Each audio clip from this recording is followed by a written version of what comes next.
ಇನ್ನು ಬೀದರ್ ಜಿಲ್ಲೆಯ ಹುಲಸೂರು ಪಟ್ಟಣದ ಡಿಸಿಸಿ ಬ್ಯಾಂಕ್ನಲ್ಲಿ ಮಹಿಳಾ ಸಿಬ್ಬಂದಿಯೊಬ್ಬರು ಗ್ರಾಹಕರ ಮೇಲೆ ದರ್ಪವನ್ನ ತೋರಿಸಿರುವಂತಹ ಘಟನೆ ಜರುಗಿದೆ.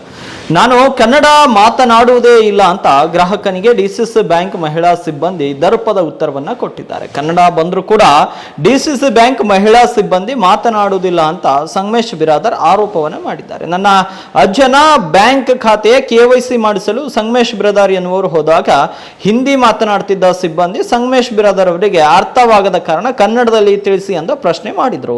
ನಾನು ಕನ್ನಡ ಮಾತನಾಡುವುದಿಲ್ಲ, ನನಗೆ ಕನ್ನಡ ಬರುವುದಿಲ್ಲ ಅಂತ ಹಿಂದಿಯಲ್ಲಿಯೇ ಬ್ಯಾಂಕ್ ಸಿಬ್ಬಂದಿ ದರ್ಪದ ಉತ್ತರವನ್ನು ನೀಡಿದ್ದಾರೆ. ಇದೀಗ ಸಾಮಾಜಿಕ ಜಾಲತಾಣದಲ್ಲಿ ಈ ವಿಡಿಯೋ ಈಗ ಸಿಕ್ಕಾಪಟ್ಟೆ ವೈರಲ್ ಕೂಡ ಆಗ್ತಿರುವಂತದ್ದು.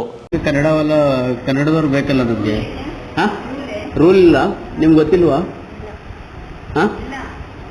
ಗೊತ್ತಿಲ್ವಾ? ಕನ್ನಡದಲ್ಲಿ ಮಾತಾಡೋದು ಏನು ಗೊತ್ತಿಲ್ವಾ? ರೂಲ್ ಇರೋದು ಗೊತ್ತಿಲ್ಲ? ಕರ್ನಾಟಕದಲ್ಲಿ ಕನ್ನಡಿಗರ ಪ್ರಶ್ನೆ ಆದ್ಯತೆ ಇದೆ ಅಂತ ಗೊತ್ತಿಲ್ಲ? ರೂಲ್ ಗೊತ್ತಿಲ್ಲ? ಮತ್ತೆ ಇವಾಗ ಕನ್ನಡ ಬರ್ತಾ ಇದೆ, ಎಷ್ಟು ತನಕ ಕನ್ನಡ ಬರ್ತಾ ಇಲ್ಲ? ಇಲ್ಲಿ ನಮ್ಗೆ ಕನ್ನಡ ಮಾತಾಡೋರು ಬೇಕು. ಕ್ಯಾ ಮತ್ತರು ಕನ್ನಡ ಮಾತಾಡೋರು ಬೇಕು ಇಲ್ಲಿ ಬ್ಯಾಂಕಲ್ಲಿ ಅಂತ ಕೇಳ್ತಾ ಇದ್ದೀನಿ ನಾನು. ಕನ್ನಡಿಗರು ಗ್ರಾಹಕರು ಇದೀವಿ ನಾವು.